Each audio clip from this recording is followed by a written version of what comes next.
नाज़रीन अस्सलाम वालेकुम। सियासत टीवी के खुसूसी प्रोग्राम खबरों ख्याल में आपका खैर मकदम है। मैं मोहम्मद रियाज अहमद और मेरे साथी सैयद सज्जादुल हसनैन हमेशा की तरह आपके सामने अहम खबरें लिए हाजिर हुए हैं। नाज़रीन, जैसा कि आप जानते हैं कि हम जो खबरें आपके सामने पेश करते हैं वो कल के अखबारात की सुर्खियाँ बनती हैं। न सिर्फ सुर्खियाँ बनती हैं बल्कि उन खबरों को इलेक्ट्रॉनिक मीडिया गैर मामूली अंदाज में नश्र करता है। इसी तरह सोशल मीडिया पर ये खबरें वायरल होती हैं। बहरहाल नाज़रीन, जहाँ तक खबरों का सवाल है तो हम आपको लिए चलते हैं तेलंगाना असम्बली, और जहाँ पर चीफ मिनिस्टर रेवंत रेड्डी ने सहाफ़ियों के बारे में कुछ ऐसी बातें की हैं जिससे लोगों में हैरत दौड़ गई है। तो बहरहाल नाज़रीन, आपको बता दें कि चीफ मिनिस्टर रेवंत रेड्डी ने उन अफराद के खिलाफ सख्त कार्रवाई का इंतबा दिया है जो मुबैना तौर पर खुद को सहाफ़ी जाहिर करते हुए हुकूमत के खिलाफ यूट्यूब पर कंटेंट या मवाद पेश कर रहे हैं, यानी काबिल एतराज़ मवाद पेश कर रहे हैं। और ये भी कहा जाता है कि हालिया अरसे के दौरान जिन 2 खातून यूट्यूबर्स को गिरफ्तार किया गया है वो उनकी गिरफ्तारी को लेकर भी बहुत ज़्यादा खबरें चर्चे में हैं, लेकिन चीफ मिनिस्टर ने उनका हवाला देते हुए कहा है कि उनके ख़ानदान के खिलाफ और उनके खिलाफ इंतहाई तौहीन आमेज़ मवाद पोस्ट किया गया और एक साजिश के तहत किया गया है। ये वो नहीं कह रहे हैं, बल्कि पुलिस ने जो तहकीकात की हैं उससे पता चला है कि एक साजिश के तहत इन 2 खातून सहाफ़ियों ने चीफ मिनिस्टर रेवंत रेड्डी और उनके ख़ानदान के खिलाफ काबिल एतराज़ और तौहीन आमेज़ जो मवाद है वो पोस्ट किया है। तो बहरहाल चीफ मिनिस्टर के तेवर आज बहुत ज़्यादा खतरनाक दिखाई दे रहे थे। वो जब बात कर रहे थे तो इंतहाई बरहम थे, और बरहमी के अंदाज में उन्होंने कहा कि ऐसे लोगों को जो हुकूमत को बदनाम कर रहे हैं वो नंगा करके परेड करवा सकते हैं, इस तरह की बात उन्होंने कही है। और उन्होंने ये भी कहा कि उनकी हुकूमत एक ऐसा कानून लाने पर भी गौर कर रही है जिसके तहत जो इस तरह के रिमार्क्स करने वाले, इस तरह के जो मवाद पोस्ट करते हैं उनके खिलाफ कार्रवाई की राह हमवार की जाए। इस सिलसिले में चीफ मिनिस्टर का ये भी कहना था कि हम सहाफ़ियों की यूनियनों के साथ बातचीत के लिए हमेशा तैयार रहते हैं, उनकी मदद के लिए तैयार रहते हैं, लेकिन इस तरह के अफराद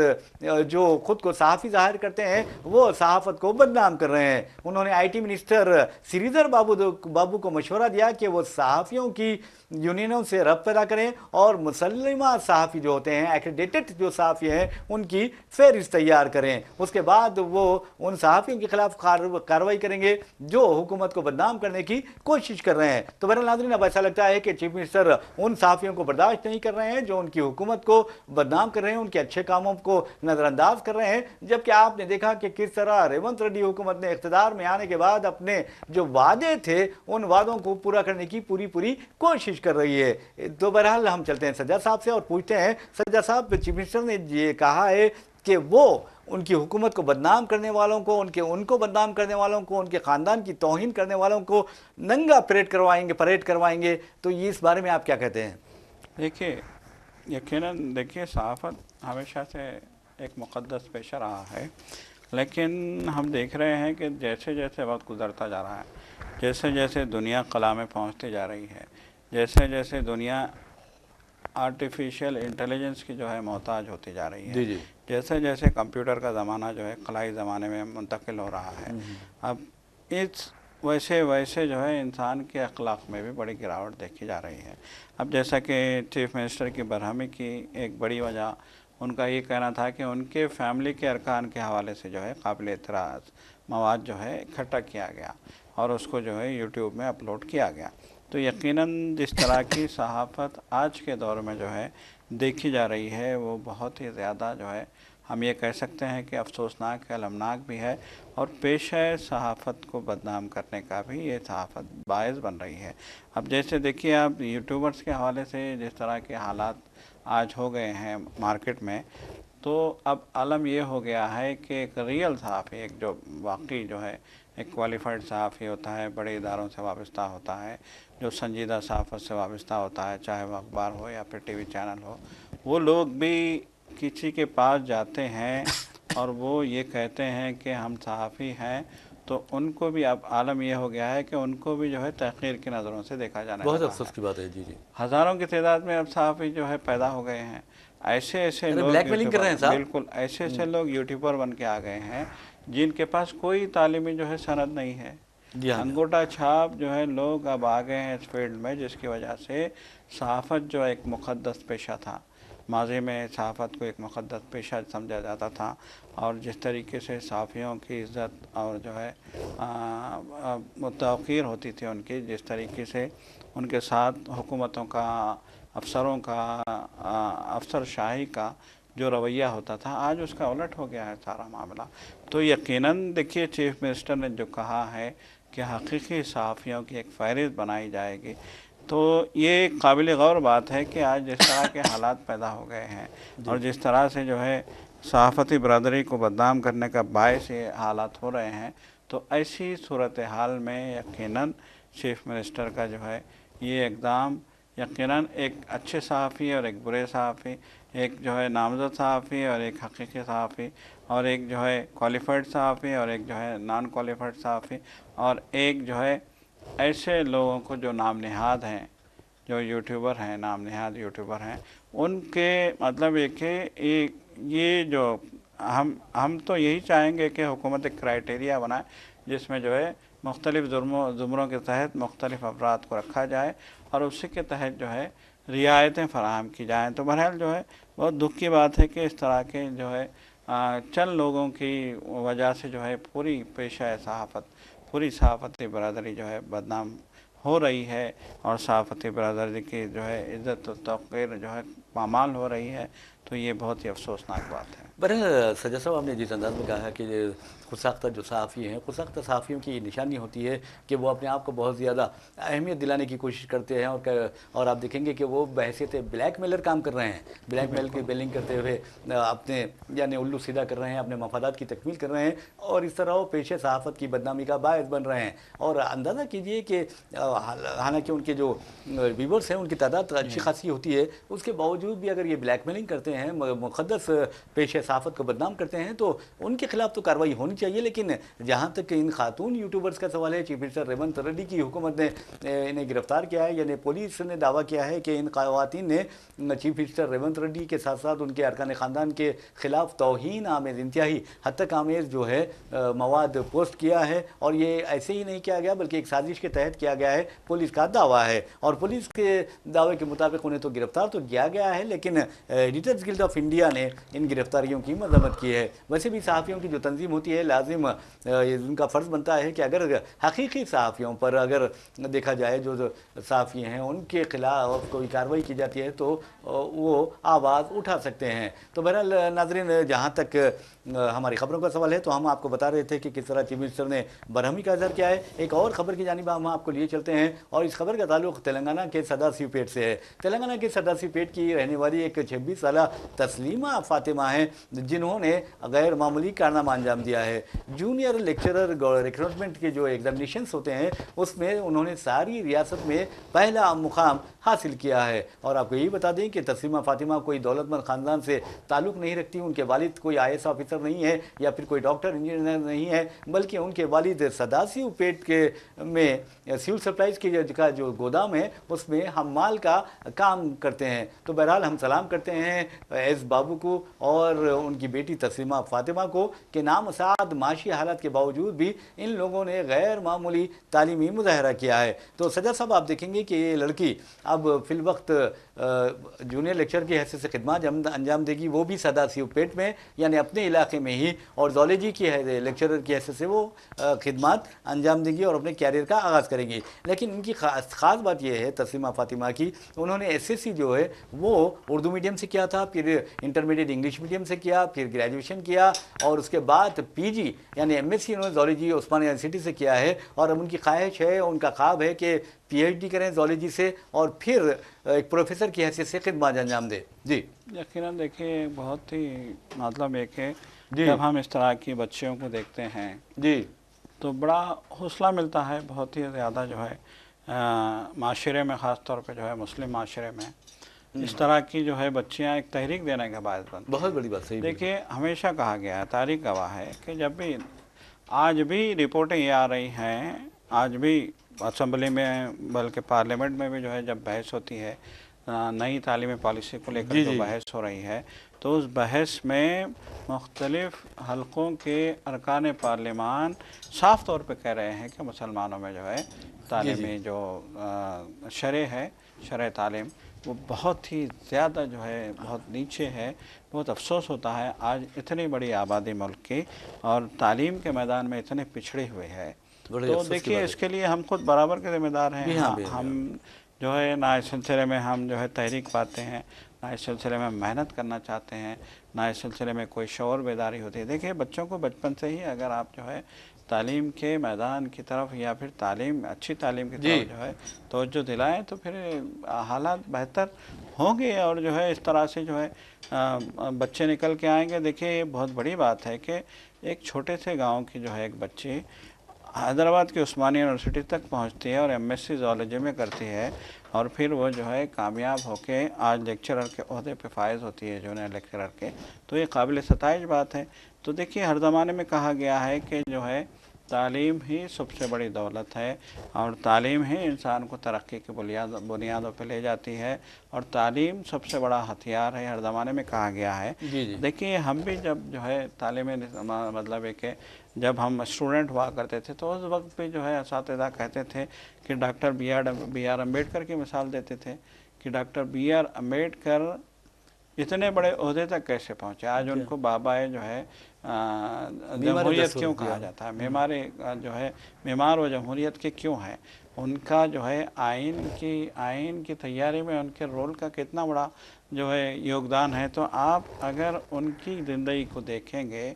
تو ان کا تعلق پچھڑے ذات سے تھا، اور ان کو اس زمانے میں اس زمانے میں پہلے تو تعلیم بہت زیادہ نہیں تھی اس زمانے میں، آج تو تعلیم کے بہت مواقع ہیں اس ملک میں، لیکن اس زمانے میں بہت مشکل تھے۔ کسی ایک گاؤں میں، کسی 100 گاؤں کے بعد کسی ایک گاؤں میں ایک چھوٹا سا ایلیمنٹری اسکول ہوا کرتا تھا، پھر وہاں پہ پچھڑی ذاتوں کو پڑھنے کی اجازت نہیں تھی۔ جی ہاں اس کے باوجود وہ جاتے ہیں باہر، بچے جہاں چپل چھوڑتے ہیں وہاں بیٹھ کے وہ جو ہے تعلیم حاصل کرتے ہیں، اور پھر اس کے بعد وہ ایک ماہر قانون بنتے ہیں، اور پھر اس کے بعد دنیا دیکھتی ہے کہ ان کو جو ہے اس ملک، اس عظیم ملک کا جو ہے آئین تیار کرنے کا سربراہ بنایا جاتا ہے۔ اور کتنا پیچیدہ اس عظیم ملک کا آئین کتنا پیچیدہ تھا، بالکل ہاں اتنے مذاہب کے مختلف لوگ مذاہب، جی مختلف ذاتیں، مختلف جو ہے زبانیں، مختلف کلچر،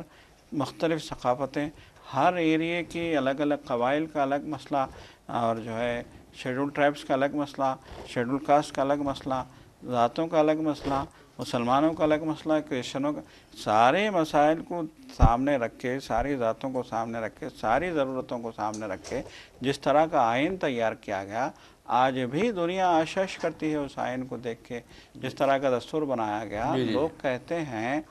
آج بھی لوگ کہتے ہیں کہ آج ہندوستان کی یہ جمہوریت اتنی عظیم اس لیے ہے کہ اس زمانے کے معماروں نے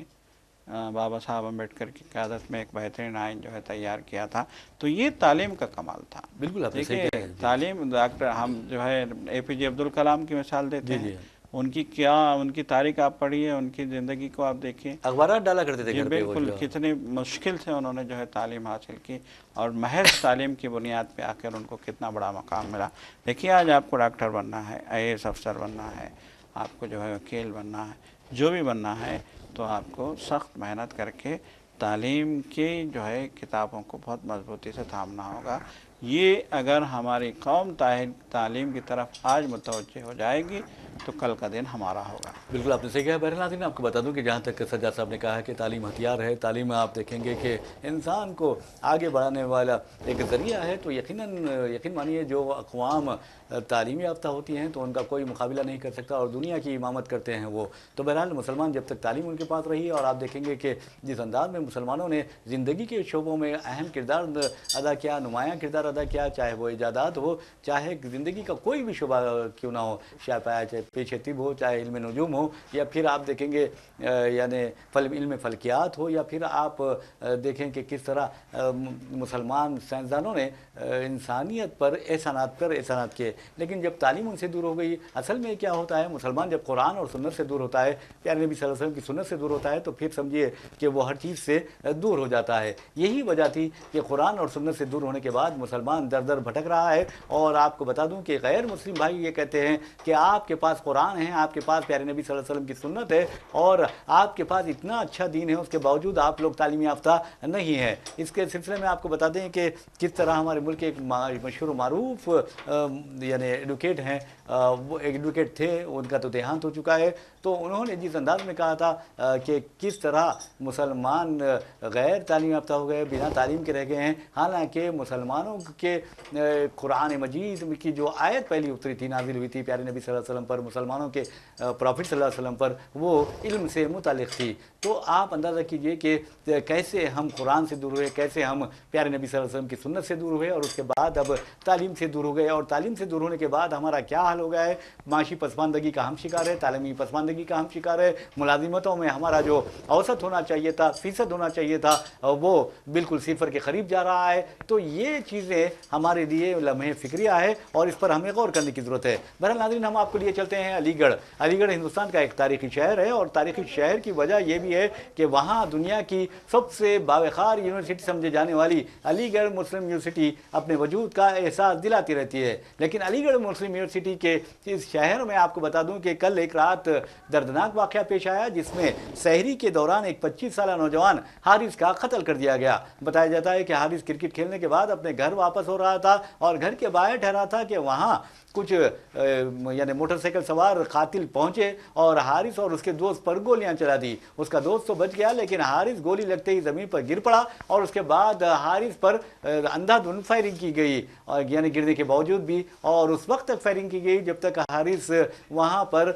यानी अपना दम नहीं तोड़ता। तो बहरहाल हारिस को लेकर दवाखाना मुंतकिल किया गया, अस्पताल मुंतकिल किया गया, जहाँ डॉक्टरों ने उसे मुर्दा करार दिया। इस वाक़े को लेकर अलीगढ़ के मुसलमानों में काफ़ी बेचैनी पाई जाती है और ये एक ऐसे वक्त हुआ है जबकि शहर का वक्त था। तो अब देखना यह है कि क्या कातिलों को हुकूमत गिरफ्तार कर पाती है या नहीं। इसका वीडियो तो वायरल बहुत ज़्यादा हो रहा है। जी सज्जा साहब। जी देखिए, यकीनन एक बहुत दर्दनाक वाक़या है, एक जो है एक नई तशवीश पैदा करता है। देखिए, मुरादाबाद से भी एक खबर आई थी जी कि वहाँ भी एक शख्स को जो है महज इसलिए गोली मारी गई कि उसने जो है होली के गले मिलने से इनकार किया था। तो अब यहाँ सवाल ये है कि नौजवानों के पास पिस्तौल कहाँ से आ रहे हैं। ये देसी साख्ता पिस्तौल की जो है शुमाली में तो ये आम बात है। देखिए, इतने मतलब है कि ये तो यही हुआ कि आपके पास पिस्तौल है तो आप बहस करेंगे, छोटी सी बात पे आप गोली मार देंगे। तो फिर इंसानी जानों की तहफ़्फ़ुज़ का जो है जो इंसानी जानों की सिक्योरिटी का जो है कौन ज़िम्मा लेगा। हुकूमत तो बड़े बड़े दावे करती है, लेकिन अफसोस का मकाम है कि ये अलीगढ़ में ये जो वाक़या हुआ है इसकी जितनी चाहे मजम्मत की जाए कम है। एक तो देखिए, गुज़िश्ता रोज़ जो है होली का जो है माहौल था, पूरे मुल्क में जो है एक अजीब से जो है तनाव के हालात बने हुए थे। वो कि जो है आम तौर पे जो है हमने ये देखा है, मुख्तलिफ़ शहरों से खबरें आई हैं कि गंगा जमनी तहज़ीब का मुज़ाहरा किया गया। अब जो है नफ़रत का कोई माहौल नहीं था, तशद्दुद का कोई जो है हालात नहीं थे। एक दो जगह इक्का दुक्का जो है, जैसे गिरिडीह की खबर आ रही है बिहार में, झारखंड से भी जो है एक खबर आई, फिर जो है अब अलीगढ़ से एक खबर है। तो बहरहाल इक्का दुक्का खबरें आई तो हैं, लेकिन आम तौर पे जो है होली पुरअमन तौर पे मनाई गई पूरे मुल्क में। और जिस तरह की तशवीश लोगों में थी, वो तशवीश जो है गलत साबित हुई, क्योंकि देखिए वजह ये थी कि कल जुमा का दिन था। तो बहरहाल जो है ये सब तो जो है पुरसुकून तौर पे दिन गुजर जाता है और रात के आखिरी पहर में शायरी के वक्त में एक मासूम नौजवान की मौत हो जाती है। तो ये बहुत ही जो है काबिल मज़म्मत बात है और चीफ मिनिस्टर की योगी सरकार को जो है इसका जवाब देना होगा। बहरहाल नाज़रीन, एक और ख़बर की जानिब चलते हैं। उस खबर का ताल्लुक़ आपको बता दूं कि हज़रत औरंगज़ेब आलमगीर रहमतुल्लाह अलैह से है। और आप देखेंगे कि किस तरह औरंगज़ेब आलमगीर की खबर से शिवसेना से लेकर बीजेपी से लेकर RSS और जो फ़िरक़ापरस्त पार्टियाँ हैं या जमातें हैं या तंजीमें हैं, तमाम की तमाम उस खबर से खौफ खाने लगी हैं। लेकिन अब ये खबर ये आई है कि संजय रावत, जो शिवसेना उद्धव ठाकरे के लीडर हैं, उन्होंने मोदी हुकूमत का तक़ाबुल औरंगज़ेब की हुकूमत से किया है। अब पता नहीं संजय रावत किसकी बेइज्जती कर रहे हैं, किसको इज्जत दे रहे हैं। तो बहरहाल संजय रावत के इस बयान से एक महाराष्ट्र की सियासत में हंगामा मच गया है। और बहरहाल नाज़रीन, आपको ये भी बता दें कि जहाँ तक संजय रावत का सवाल है, उन्होंने ये वाज़ेह कर दिया है कि मोदी हुकूमत औरंगज़ेब की हुकूमत से बदतर है। तो इस तरह की खबरें हमारे पास थीं और इसी खबरों के साथ हम अपना प्रोग्राम खबरों ख्याल इख्तिताम को पहुँचाते हैं। अपने मेज़बान मोहम्मद रियाज़ अहमद और मेरे साथी सैयद सज्जादुल हसनैन को इजाज़त दीजिए। इंशाअल्लाह फिर मुलाकात होगी, फिर बात होगी। तब तक के लिए अल्लाह हाफ़िज़।